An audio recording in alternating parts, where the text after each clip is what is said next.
Eu estava à sua espera. Sejam bem-vindos ao meu domínio, o Portal do Pavor.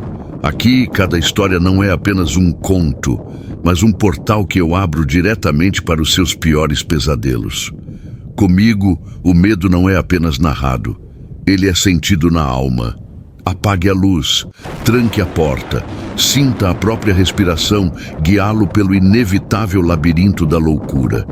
Se você tem a tola coragem de cruzar este portal, inscreva-se no canal. E para provar sua insolência, digite nos comentários: eu não tenho medo. Agora, prepare-se, o desconhecido já está aqui. História de hoje, a aula na sala 304 do Colégio São Vicente, que nunca terminou. O silêncio no corredor do terceiro andar era diferente. Não era apenas a ausência de vozes infantis ou o eco de passos apressados entre as aulas. Era um silêncio pesado, como se o próprio ar estivesse segurando a respiração. Cláudia apertou o braço de Júnior quando ouviram pela terceira vez o som inconfundível de giz riscando o quadro negro na sala 304. A mesma sala que estava trancada há 15 anos. Meu nome é Júnior, tenho 49 anos e durante 3 décadas acreditei que conhecia cada centímetro do Colégio São Vicente, em Niterói. Foi lá que conheci minha esposa Cláudia. Foi lá que construí algumas das melhores memórias da minha juventude ao lado do meu melhor amigo Márcio e sua esposa Marise. Pensávamos que aquele lugar guardava apenas lembranças douradas de nossa adolescência. Estávamos errados, muito errados. Em outubro de 2023, decidimos fazer uma visita nostálgica à nossa antiga escola. Uma ideia simples, romântica até. Queremos mostrar aos nossos filhos onde tudo começou, onde nos apaixonamos, onde sonhamos com o futuro. O diretor, nosso antigo professor de história, nos deu as chaves para um tour particular depois do expediente. Às 7 da noite, quando os últimos funcionários saíram e o portão se fechou atrás de nós, algo mudou. A escola que conhecíamos durante o dia se transformou em algo completamente diferente quando envolvida pela escuridão. Os corredores familiares se tornaram túneis sombrios. As salas de aula que um dia foram nosso segundo lar, agora exalavam um frio que penetrava até os ossos. Mas isso foi apenas o começo. Porque o que descobrimos naquela noite sobre o Colégio São Vicente, o que testemunhamos com nossos próprios olhos e ouvidos, mudou para sempre nossa percepção sobre os lugares que julgamos conhecer. Alguns segredos só revelam sua face verdadeira na escuridão. E quando isso acontece, já não há como fingir que não vimos. Se você reconhece este lugar, deixe um comentário, mas com cuidado. Nem todos os ecos do passado devem ser acordados. Deixe-me apresentar melhor nosso grupo, porque o que aconteceu naquela noite só faz sentido quando você entende quem éramos. Júnior, esse sou eu, empresário do ramo de construção civil. Sempre fui o mais cético do grupo, aquele que procura explicações lógicas para tudo. Minha esposa Cláudia, professora de português há mais de 30 anos, sempre teve uma sensibilidade diferente, uma intuição que eu costumava chamar carinhosamente de imaginação fértil. Márcio, meu melhor amigo desde os 15 anos, professor de matemática, é ainda mais racional que eu. Para ele, tudo tem uma fórmula, uma explicação científica. E Marise, sua esposa, advogada criminalista, acostumada a lidar com os piores aspectos da natureza humana, mas paradoxalmente a mais cautelosa de todos nós. Éramos 4 adultos sensatos, com carreiras sólidas, famílias estruturadas. Não éramos adolescentes impressionáveis ou pessoas dadas ao misticismo. Isso é importante que vocês entendam. O Colégio São Vicente fica na região central de Niterói, uma construção imponente dos anos 1940, com aquela arquitetura escolar clássica, corredores longos e altos, janelas grandes que durante o dia deixam entrar uma luz generosa, piso de taco que ecoa a cada passo e aquele cheiro característico de giz, cera e livros antigos que todo brasileiro reconhece instantaneamente. Durante nossa época de estudantes, entre 1989 e 1991, aquele lugar fervilhava de vida. Mais de 800 alunos preenchiam suas salas diariamente. Era ali que Cláudia e eu nos olhávamos timidamente durante o recreio, onde Márcio me ajudava com as equações impossíveis de física, onde Marise organizava os debates de grêmio estudantil, com uma paixão que já anunciava sua futura carreira no direito. Mas quando voltamos naquela noite de outubro, a escola estava funcionando com menos da metade de sua capacidade original. O diretor, professor Carlos, nosso antigo mestre de história, nos explicou que a queda demográfica da região e a concorrência de escolas particulares haviam reduzido drasticamente o número de matrículas. Várias salas do segundo e terceiro andar estavam fechadas há anos. O quarto andar, onde ficavam os laboratórios, estava completamente desativado. Vocês vão sentir uma diferença, ele havia nos alertado enquanto entregava as chaves. Prédio vazio à noite tem uma energia diferente, meio melancólica. Na época, achamos que ele estava sendo poético. Agora, sabemos que estava sendo gentil. Nossa intenção era simples. Um passeio nostálgico, talvez uma foto na antiga sala do terceiro ano, uma risada lembrando das travessuras que aprontávamos. Cláudia havia trazido até uma garrafa de champanhe para brindarmos aos velhos tempos no pátio onde nos conhecemos. Chegamos às 7h15 da noite. O sol já havia se posto completamente e as únicas luzes acesas eram as de emergência nos corredores principais. O silêncio era quase absoluto. Apenas o ruído distante do trânsito na avenida principal e o zumbido baixo da iluminação de segurança. Nos primeiros 20 minutos, tudo parecia normal. Caminhamos pelo térreo, visitamos a antiga biblioteca, agora bem menor, rimos de nossas fotos no mural de formandos. Márcio até calculou quantos passos dávamos diariamente entre as salas, numa típica brincadeira matemática dele. Foi quando subimos para o primeiro andar que Cláudia parou abruptamente na metade da escada. "Vocês ouviram isso?" ela perguntou, a voz ligeiramente tensa. Nós três paramos para escutar. Silêncio total. "O que, amor?" perguntei. Parecia uma criança cantando. Márcio riu. "Claudinha, você está nervosa. É só a acústica do prédio. Mas eu notei algo nos olhos da minha esposa. Um olhar que eu conhecia bem depois de 25 anos de casamento. Não era nervosismo, era reconhecimento. Nos comentários conte. Você já sentiu uma presença observando você em lugares vazios à noite? O que descobrimos sobre a história real do Colégio São Vicente veio de uma fonte inesperada. No arquivo da secretaria, enquanto Marise folheava nostalgicamente os livros de chamada antigos, procurando nossos nomes, Cláudia encontrou uma pasta esquecida entre dois arquivos empoeirados. Dentro dela, um caderno de ocorrências manuscrito pelo Sr. Osvaldo, o antigo zelador noturno que trabalhou na escola por mais de 40 anos, até se aposentar em 2018. As primeiras páginas eram registros rotineiros, lâmpadas queimadas, torneiras com vazamento, vidros quebrados. Mas conforme avançávamos na leitura, os relatos mudavam de tom drasticamente. 15 de março de 1995. Segunda vez esta semana que encontro as carteiras da sala 304, todas viradas para o quadro, organizadas em fileiras perfeitas. Deixei tudo desarrumado quando saí ontem. Vou conversar com os vigias do dia. 22 de março de 1995. Os vigias juram que ninguém entra na escola à noite, mas as carteiras continuam se organizando sozinhas, sempre a mesma sala. Sempre voltadas para o quadro como se houvesse uma aula acontecendo. Márcio, sempre racional, sugeriu que poderiam ser pegadinhas de alunos ou funcionários. Mas conforme continuávamos lendo, os relatos se tornavam mais perturbadores. 30 de maio de 1998. Não aguento mais o barulho no terceiro andar.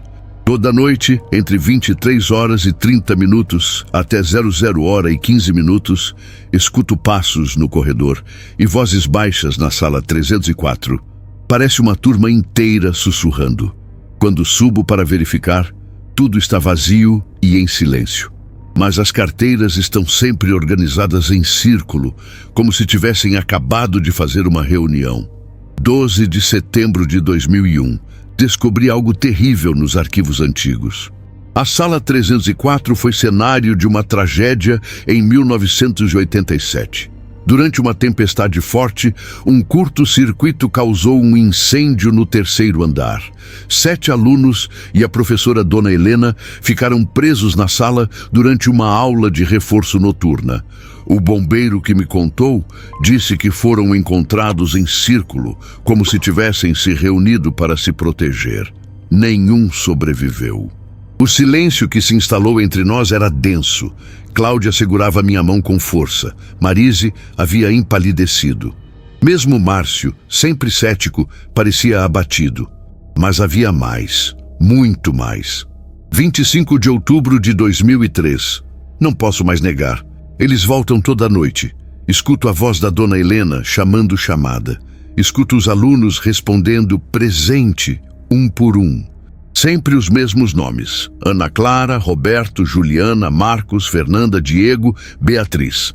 Procurei no arquivo. Todos estavam na lista de vítimas do incêndio. 18 de dezembro de 2005. A diretora não acredita em mim, mas eu vi com meus próprios olhos. Dona Helena estava no quadro da sala 304, escrevendo com giz. Usava o mesmo vestido floral azul que usava quando estava viva. Quando me viu, se virou e sorriu. Disse apenas: a aula nunca terminou, Sr. Osvaldo. Eles ainda têm muito que aprender. 3 de junho de 2010. Descobri por que a sala foi lacrada em 2008. Não foi por problemas estruturais, como disseram. Foi porque os fenômenos estavam se intensificando. Professores relatavam que escutavam sussurros durante suas aulas diurnas. Alunos se recusavam a entrar na sala. A diretora anterior tomou a decisão de fechar definitivamente. O último registro era de 2017, poucos meses antes da aposentadoria do Sr. Osvaldo. 31 de outubro de 2017, minha última noite aqui. Preciso avisar quem vier depois de mim. Nunca, em hipótese alguma, abram a sala 304 depois das 23 horas. Dona Helena e seus alunos não descansaram. Eles continuam esperando que alguém termine a lição que foi interrompida pela tragédia. Eu os ouvi por 30 anos. Toda noite, a mesma rotina. Chamada, aula, despedida. Mas eles nunca vão embora. Não até que alguém conclua o que começaram naquela noite fatídica de 1987. Quando terminamos de ler, eram exatamente 23 horas e 25 minutos.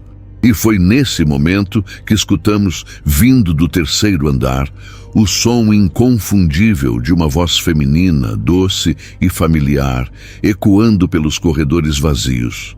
Boa noite, crianças. Vamos começar nossa aula. Você já viveu algo parecido? Já sentiu que lugares familiares guardam segredos que só se revelam em determinados momentos? A voz que escutamos não era um eco distante ou um sussurro abafado. Era clara, próxima, como se a professora estivesse a poucos metros de nós. Cada palavra pronunciada com aquela dicção perfeita que só as professoras antigas possuíam, aquela entonação carinhosa, mas firme, que marcou gerações de estudantes brasileiros. Boa noite, crianças. Vamos começar nossa aula? Marise foi a primeira a reagir, com o instinto prático de advogada. Gente, tem alguém aí em cima. Pode ser um invasor, um morador de rua que entrou na escola, mas sua voz traía o nervosismo que tentava disfarçar. Márcio, sempre metódico, olhou o relógio. 23 horas e 28 minutos, exatamente no horário que o zelador mencionou no caderno. A coincidência o incomodava visivelmente. Eu quis racionalizar. Pode ser algum sistema de som antigo, alguma gravação que fica em loop. Mas minhas próprias palavras soaram fracas até para mim. Cláudia não disse nada, apenas apertou minha mão e começou a subir as escadas. Não sei se foi coragem ou se algo a estava chamando, mas ela subia com uma determinação que eu nunca havia visto. Seguimos todos atrás dela, nossos passos ecoando no silêncio sepulcral do corredor do terceiro andar. Cada degrau era um compromisso maior com o desconhecido. A iluminação de emergência criava sombras dançantes nas paredes, e o ar estava visivelmente mais frio que no andar inferior. Quando chegamos ao corredor do terceiro andar, paramos instintivamente. Ali, bem à nossa frente, a porta da sala 304 estava entreaberta. Uma fina linha de luz amarelada escapava pela fresta. "Isso é impossível", murmurou Márcio. "O diretor disse que esta sala está lacrada há 15 anos. Foi então que ouvimos novamente a voz, agora ainda mais nítida. "Ana Clara?" Uma pausa. Depois a voz doce de uma criança. "Presente, professora." "Roberto?" "Presente." "Juliana?" "Presente." A chamada continuava, nome por nome, exatamente como o Sr. Osvaldo havia descrito em seu caderno. 7 vozes infantis respondendo a cada nome chamado. Vozes reais, claras, impossíveis. Marise recuou alguns passos. "Gente, eu não estou me sentindo bem com isso. Vamos embora." Mas Cláudia se aproximou da porta, e quando ela olhou pela fresta, seu corpo inteiro estremeceu. "Júnior", ela sussurrou sem tirar os olhos da sala. "Você precisa ver isso." Eu me aproximei relutantemente e olhei pela mesma fresta. O que vi desafia qualquer lógica, qualquer tentativa de explicação racional. A sala 304 estava exatamente como era nos anos 1980. Carteiras de madeira enfileiradas, quadro negro impecável, mimeógrafo no canto, mapas antigos pendurados na parede. Mas não era isso que me deixou sem ar. Eram as figuras translúcidas sentadas nas carteiras. 7 crianças entre 12 e 14 anos, uniformizadas com as roupas características dos anos 80, sentadas em posição de aula. No quadro, uma mulher de meia-idade, cabelos presos em coque, vestido azul com flores pequenas, escrevia com giz uma equação matemática. Eles não eram totalmente sólidos, era como olhar através de água clara. Você via através deles, mas eles estavam inequivocamente ali. E o mais perturbador, eles pareciam completamente normais, como se aquela fosse apenas mais uma aula noturna comum. "Márcio", chamei baixinho, "você precisa ver." Meu amigo se aproximou com ceticismo, olhou pela fresta e literalmente cambaleou para trás. O homem, que sempre teve uma explicação para tudo, ficou mudo por completos 30 segundos. Isso não pode ser real." Ele finalmente conseguiu articular, mas Marise, que havia se aproximado por último, teve a reação mais intensa. Quando olhou para dentro da sala, gritou e caiu sentada no chão. "Eu a conheço!" ela exclamou, apontando para a figura da professora. "É a dona Helena. Ela deu aula para minha irmã mais velha nos anos 80. Ela morreu no incêndio." Foi nesse momento que a professora parou de escrever no quadro. Lentamente, ela se virou em nossa direção. Seus olhos encontraram os nossos através da fresta da porta, e ela sorriu. Um sorriso gentil, familiar, exatamente como uma professora sorriria para alunos que chegaram atrasados. "Ah", ela disse, sua voz agora dirigida diretamente a nós. "Chegaram mais alunos. Que bom! Temos muito que aprender hoje." As 7 crianças se viraram em sincronia perfeita e também olharam para nós. Seus rostos jovens, seus sorrisos inocentes, seus olhos que brilhavam com uma luz que não deveria existir. E foi então que compreendemos. Não éramos mais visitantes naquela escola, éramos parte da aula que nunca terminou. Pause aqui, se você está sozinho em casa, porque o que vem a seguir vai testar os limites da sua coragem. A porta da sala 304 se abriu completamente sozinha. Não houve rangido, não houve movimento brusco, simplesmente se abriu, como se uma mão invisível tivesse girado a maçaneta com delicadeza. A luz dourada que emanava do interior não tinha fonte aparente. Não havia lâmpadas acesas, nem velas, nem qualquer explicação física para aquela luminosidade suave. "Entrem, por favor", disse Dona Helena, gesticulando com a mesma naturalidade de uma professora convidando alunos atrasados. "A aula já começou, mas ainda dá tempo de participar." Nossos corpos simplesmente não obedeciam aos nossos comandos. Era como se nossos pés tivessem vontade própria. Cláudia foi a primeira a dar um passo à frente, depois eu, depois Márcio e, por último, uma Marise, visivelmente aterrorizada. Quando cruzamos a soleira da porta, algo mudou na percepção do tempo. Os sons externos, o trânsito distante, o zumbido das lâmpadas de emergência simplesmente desapareceram. O mundo exterior deixou de existir. Estávamos em uma bolha temporal onde só existia aquela sala, aquela aula, aqueles rostos que nos observavam com curiosidade infantil genuína. "Sentem-se, por favor", instruiu Dona Helena, apontando para 4 carteiras vazias na última fileira. Estávamos justamente revisando as lições que não pudemos terminar. As carteiras eram exatamente iguais às que usávamos em nossa época de estudantes. Madeira escura, tampo rebatível, tinteiro embutido. Quando nos sentamos, senti o mesmo desconforto familiar de quando tinha 15 anos. O assento estreito, a altura inadequada para adultos, a sensação de estar de volta à adolescência. Mas foi quando olhei ao redor que percebi a primeira distorção terrível da realidade. As 7 crianças não eram apenas aparições. Elas interagiam com o ambiente físico. Seus lápis faziam barulho ao tocar o papel. Suas respirações eram audíveis. Suas roupas faziam um leve farfalhar quando se moviam. Mas quando eu tentava focar meu olhar diretamente em qualquer uma delas, ela ficava ligeiramente translúcida, como se meu cérebro se recusasse a processar completamente aquela informação impossível. "Hoje vamos falar sobre ciclos", anunciou Dona Helena, escrevendo no quadro com um giz que deixava traços perfeitamente brancos. "Sobre como algumas coisas nunca terminam verdadeiramente. Sobre como o aprendizado é eterno." Márcio tentou se levantar. "Escute, senhora, nós precisamos ir embora. Isso aqui não é normal. Isso não pode estar acontecendo." Dona Helena se virou para ele com uma expressão maternalmente severa. "Senhor Márcio, o senhor sempre foi um excelente aluno de matemática, mas há conhecimentos que os números não podem explicar. Sente-se, por favor."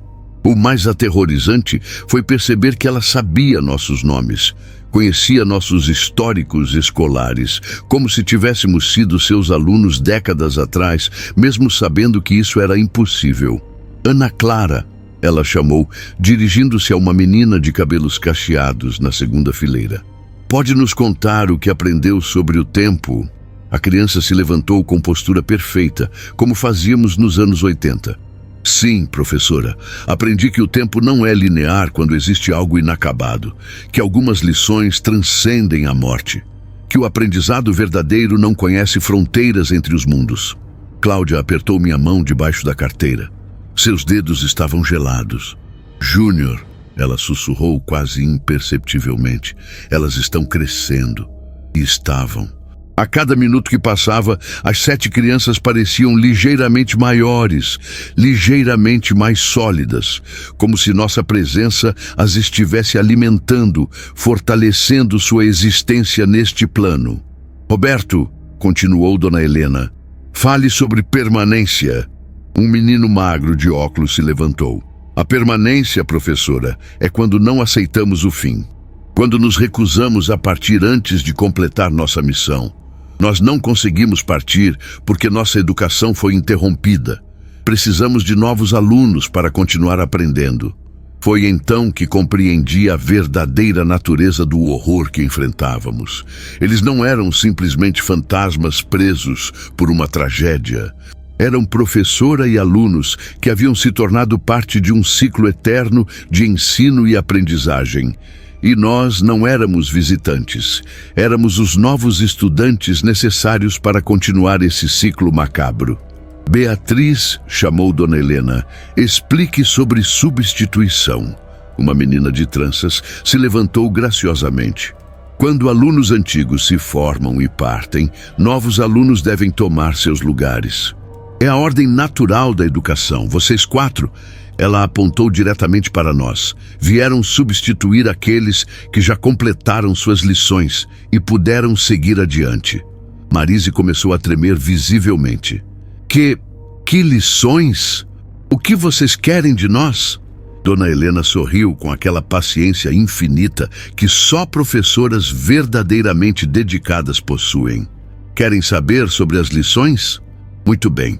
A primeira lição é sobre aceitação. Vocês precisam aceitar que algumas situações não têm escapatória. A segunda é sobre permanência. Vocês ficarão aqui até dominarem completamente o currículo. E a terceira, ela fez uma pausa dramática, o giz suspenso no ar. A terceira lição é sobre transformação. Porque quando terminarem seus estudos, vocês se tornarão os próximos professores. Os 7 alunos começaram a aplaudir em sincronia perfeita, suas palmas ecoando pela sala como trovões distantes. Se chegou até aqui, você é mais corajoso que 80% das pessoas. Mas respire fundo, porque ainda não chegamos nem perto do final desta aula. Os aplausos cessaram abruptamente, como se alguém tivesse desligado um interruptor. O silêncio que se seguiu era denso, carregado de expectativa. Dona Helena depositou o giz sobre a mesa com um cuidado quase reverencial e caminhou até nossa fileira. Agora, ela disse, sua voz adquirindo um tom mais sério. Vamos começar com o teste diagnóstico. Preciso avaliar o nível de conhecimento de cada um de vocês. Márcio se levantou bruscamente, derrubando a carteira no processo. O barulho ecoou pela sala como um tiro. Chega! Isso é loucura! Nós não somos seus alunos, não somos crianças e vamos embora agora. Ele correu em direção à porta, mas quando chegou onde deveria estar a saída, encontrou apenas uma parede sólida. Passou as mãos pela superfície lisa, desesperado. A porta! Onde está a porta? Olhamos para trás em pânico. A parede estava completamente lisa, sem qualquer sinal de que algum dia houvera uma abertura ali. Estávamos selados dentro da sala 304.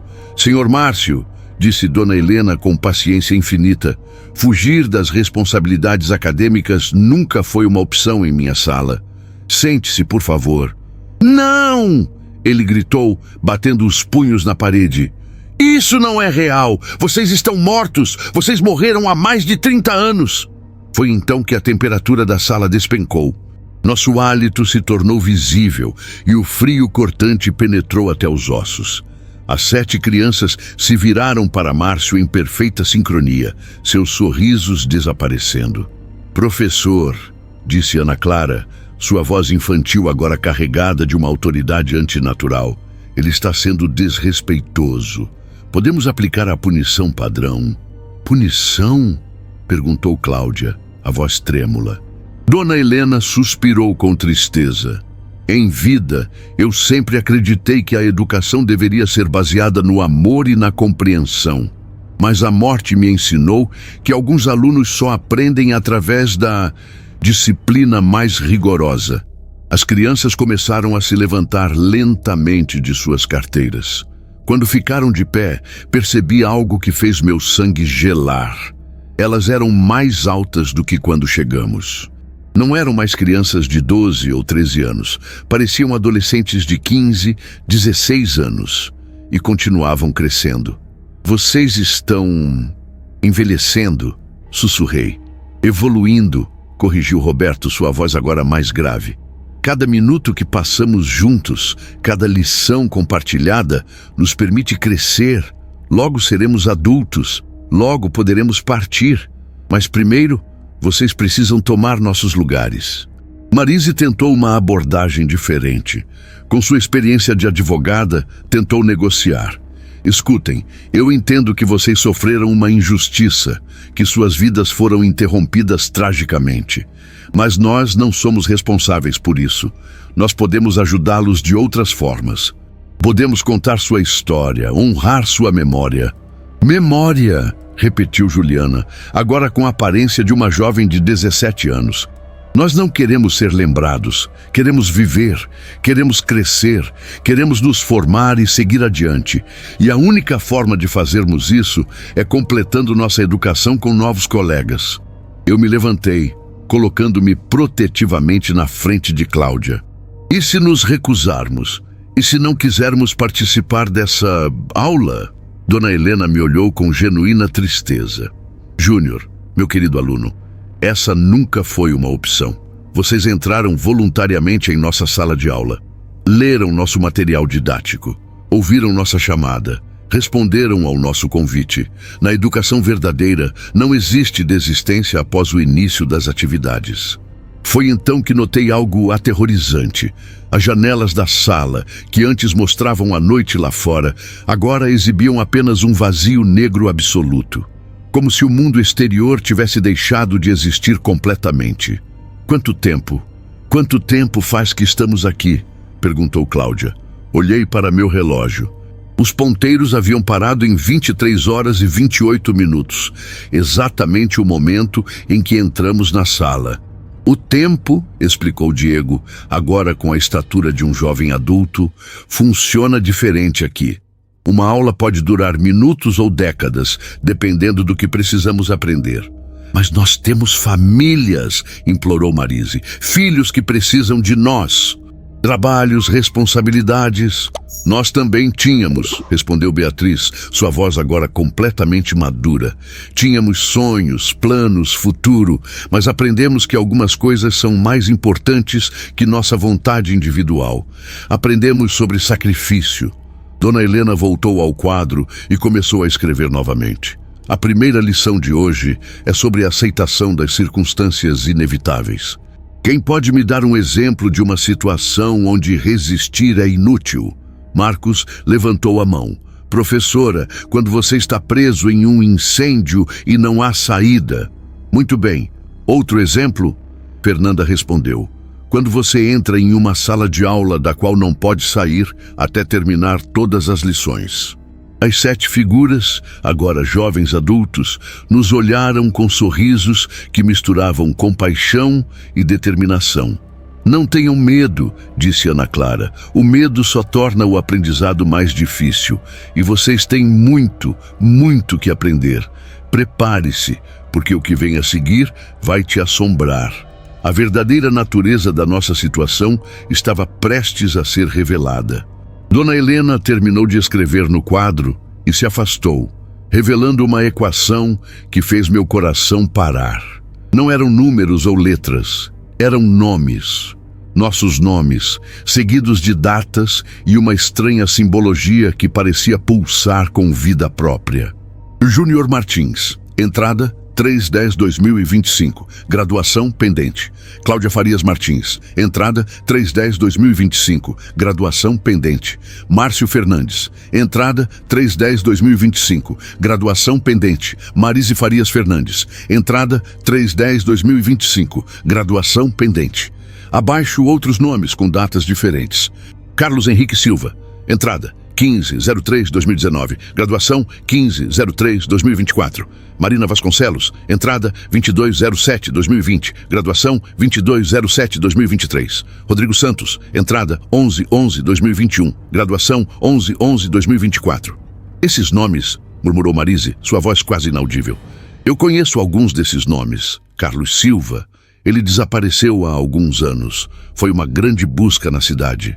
Nunca o encontraram. Dona Helena assentiu tristemente. Carlos foi um excelente aluno, muito dedicado. Levou exatos 5 anos para dominar completamente o currículo. Quando terminou, Ana Clara pôde finalmente se graduar e seguir adiante.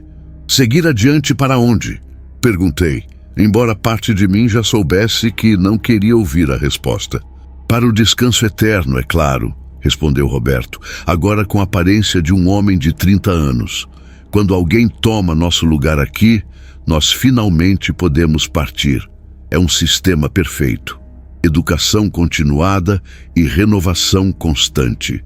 A realidade da nossa situação caiu sobre nós como uma avalanche. Não éramos testemunhas de uma assombração. Éramos substitutos planejados. Peças de reposição em uma máquina educacional sobrenatural que se alimentava de vidas humanas. Marina também foi uma aluna exemplar, continuou Dona Helena. 3 anos de estudos intensivos permitiram que Roberto seguisse seu caminho. E Rodrigo? Rodrigo foi especialmente rápido no aprendizado. Apenas 3 anos para que Juliana pudesse se formar. Cláudia começou a tremer violentamente. Vocês os mataram? Onde estão os corpos? Matamos? Repetiu Marcos, parecendo genuinamente ofendido. Professora, eles nos entenderam mal. Nós não matamos ninguém. Claro que não, concordou Dona Helena. A morte é algo terrível, violento. Nós oferecemos algo muito mais digno, transformação. Quando um aluno completa nosso currículo avançado, ele se torna um de nós. Sua consciência se integra à nossa comunidade acadêmica eterna. É uma forma de imortalidade, na verdade. E os corpos físicos? Insistiu Márcio, embora sua voz já denunciasse que ele conhecia a resposta. Dissolvem-se naturalmente quando não são mais necessários, explicou Fernanda. É um processo indolor, como adormecer após um longo dia de estudos. Foi então que percebi a verdade mais aterrorizante de todas. Olhei para as 7 figuras, que agora pareciam jovens adultos normais, e perguntei: Vocês também foram como nós um dia? Vocês também entraram aqui achando que eram apenas visitantes? O silêncio que se instalou foi ensurdecedor. Diego foi o primeiro a responder, sua voz carregada de uma melancolia infinita. Eu era engenheiro civil. Vim aqui em 1994 investigar os danos estruturais do incêndio. Estava noivo e ia casar em 2 meses. Eu era jornalista, disse Beatriz. 1997. Estava fazendo uma reportagem sobre escolas assombradas. Tinha 2 filhos pequenos em casa. Um por um, eles revelaram suas verdadeiras identidades. Não eram as crianças que morreram no incêndio de 1987. Eram pessoas como nós que, ao longo das décadas, haviam caído na mesma armadilha. Pessoas que investigaram a escola, que vieram por curiosidade, que foram seduzidas pela história trágica. E as crianças verdadeiras? Perguntou Cláudia, lágrimas escorrendo pelo rosto. Se graduaram há muito tempo, respondeu Dona Helena com orgulho maternal. Ana Clara, Roberto, Juliana, Marcos, Fernanda, Diego e Beatriz, meus queridos alunos originais, seguiram adiante em 1995, quando os primeiros substitutos completaram o programa. Desde então, mantemos a tradição educacional viva. Mas a senhora realmente era professora aqui? Dona Helena sorriu com uma tristeza profunda. Eu era diretora de uma escola em Petrópolis. Vim investigar o incêndio em 1989 como parte de um programa de segurança escolar. Quando completei meus estudos aqui, a verdadeira professora Helena pôde finalmente descansar. Assumi sua identidade e sua missão. A sala começou a girar ao nosso redor. Décadas de substituições, de pessoas desaparecidas, de vidas interrompidas e identidades assumidas. Um ciclo interminável de predador educacional que se alimentava da curiosidade humana. Quantos? Perguntou Marise em um sussurro. Quantas pessoas já passaram por isso? Perdemos a conta depois de 50, admitiu a atual Dona Helena. Mas cada uma contribuiu para a perpetuação do conhecimento. Nenhuma vida foi desperdiçada. Márcio caiu de joelhos. Meus filhos, minha esposa, eles vão procurar por nós. E quando vierem procurar, disse Ana Clara, que um dia foi uma pessoa real, com nome e vida próprios, serão recebidos como novos alunos. O ciclo continua, a educação nunca para. Foi nesse momento que compreendemos que não havia escapatória, não havia negociação, não havia final feliz. Éramos parte de uma máquina sobrenatural de substituição humana que operava há décadas, e nossa única escolha era quanto tempo levaríamos para aceitar nosso destino. A última coisa que vi antes de desmaiar foi Dona Helena escrevendo no quadro: Lição 1. Aceitação é o primeiro passo para a verdadeira educação. Respire fundo. Você nunca mais vai esquecer desta revelação. Mas ainda não terminou. Quando acordei, estava sentado em uma carteira escolar. A sala 304 havia mudado novamente. Agora parecia uma sala de aula moderna, com computadores e quadro branco. Mas o ambiente continuava carregado daquela energia sobrenatural inconfundível. Cláudia estava ao meu lado, consciente, mas com um olhar distante que eu nunca havia visto antes. Márcio e Marise ocupavam as carteiras à nossa frente, igualmente alterados. Não parecíamos mais os mesmos adultos de meia-idade que entraram ali. Havia algo diferente em nossos rostos, em nossos olhos. Bem-vindos ao segundo dia de aula, anunciou a voz familiar de Dona Helena. Espero que tenham refletido sobre as lições de ontem. Olhei para o relógio na parede. Marcava 7h30 da manhã. Mas que manhã, que dia, quanto tempo havia se passado. Professor Júnior, ela se dirigiu a mim com naturalidade desconcertante. Como está se sentindo com suas novas responsabilidades? Foi então que compreendi. Eu não era mais apenas um aluno, era um professor assistente, parte do corpo docente desta instituição impossível. E a única forma de sair dali era encontrar meus próprios substitutos. Durante os dias, ou semanas, ou meses que se seguiram, aprendi as regras do jogo. Aprendi que algumas pessoas conseguem resistir por mais tempo, mantendo sua identidade original por anos. Outras se integram rapidamente ao sistema. E algumas poucas encontram brechas. Estou contando esta história para vocês porque descobri uma possível saída. Existem momentos em que a barreira entre a sala 304 e o mundo exterior se torna mais frágil. Momentos em que posso me comunicar com pessoas do lado de fora, plantar sementes de informação, enviar avisos. Cada vez que alguém lê esta história, cada vez que alguém comenta, cada vez que alguém compartilha, a energia se espalha. E talvez, apenas talvez, isso enfraqueça o poder que mantém este lugar funcionando.